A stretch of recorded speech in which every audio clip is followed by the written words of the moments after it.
Hello viewers, welcome to my channel. ఇవాళ నా video వచ్చేసి నేనైతే గర్జలు చేస్తున్నాను అనమాట. గర్జలు కజ్జికాయలు అంటారు కదా, ఇంకా సంక్రాంతి వస్తుంది, ఏదో స్నాక్ చేద్దామని చెప్పేసి ఇలా చేస్తున్నాను అనమాట. ముందుగా ఒక 2 cups ఆఫ్ గోధుమ పిండి తీసుకోండి. ఆ తర్వాత 1 cup ఆఫ్ మైదా పిండి, కొద్దిగా రవ్వ వేసుకొని, కొద్దిగా హాట్ ఆయిల్ కూడా వేసుకొని బాగా మెత్త కాదు కొద్దిగా గట్టిగా తడుపుకోండి. తడుపుకున్న తర్వాత ఇంకో ప్యాన్ తీసుకొని కొద్దిగా నెయ్యి వేసుకొని అందులో డ్రై ఫ్రూట్స్ వేసుకోండి. డ్రై ఫ్రూట్స్ పౌడర్ లా చేసుకున్నాను నేను కొద్దిగా, ఎందుకంటే డ్రై ఫ్రూట్స్ తగులుతూ ఉంటే మనకు బాగుంటుంది కదా. సో అందుకని రవ్వ ఒక 2 cups తీసుకొని రవ్వ కూడా బాగా ఫ్రై చేసిన తర్వాత డ్రై కోకోనట్ వేసుకోండి, అది కూడా బాగా ఫ్రై అవ్వాలి.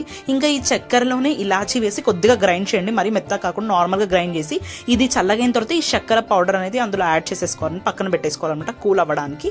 సో ఇప్పుడైతే మనము గర్జలు ఏదైతే ఉందో మా అమ్మమ్మ అయితే చేస్తున్నారు ఈ రెసిపీ. సో ముందుగా కొద్దిగా గోధుమ పిండిని కొద్దిగా ఇట్లా మెత్తగా చేసేసుకున్నారు పిండిలాగా, ఎందుకంటే సైడ్స్కి అంటించడానికి. సో ఇవి మెత్తగా చేసుకున్న తర్వాత పూరీలాగా చేయాలి, చిన్న పూరీలాగా చేసి మధ్యలో ఈ రవ్వది ఏదైతే ఉందో చల్లగా అవ్వాలన్నమాట. చాలా అంటే చాలా చల్లగా అవ్వాలి, అప్పుడైతే మనం స్టఫ్ చేయగలుగుతాము. స్టఫ్ చేసిన తర్వాత కూడా ఇమీడియట్ గా అప్పుడే డీప్ ఫ్రై చేయకుండా కొద్దిగా 10 to 15 minutes అలా వదిలేయాలన్నమాట చేసుకున్న తర్వాత. సో మెత్తగా చేసుకున్న తర్వాత స్టఫ్ చేసి సైడ్స్ కి ఏదైతే మనం ఇందాక గోధుమ పిండి చేసుకున్నామో అది కూడా సైడ్స్ కంటించుకొని, నా దగ్గర ఇట్లా పిజ్జా కట్టర్ ఉండే, సో ఈ పిజ్జా కట్టర్ తో ఇలా షేప్ లాగా అయితే కట్ చేసామన్నమాట. సో అన్ని చేసుకున్నాం ఇట్లాగా. చేసుకున్న తర్వాత ఆయిల్ కొద్దిగా హీట్ అయిన తర్వాత ఒకటి అన్ని కాల్చేసుకుని, ఇది అయితే మనకు almost all 1 month to 2 months వరకు స్టోర్ ఉంటుంది. సో తప్పకుండా ట్రై చేయండి. And by, please subscribe to my channel.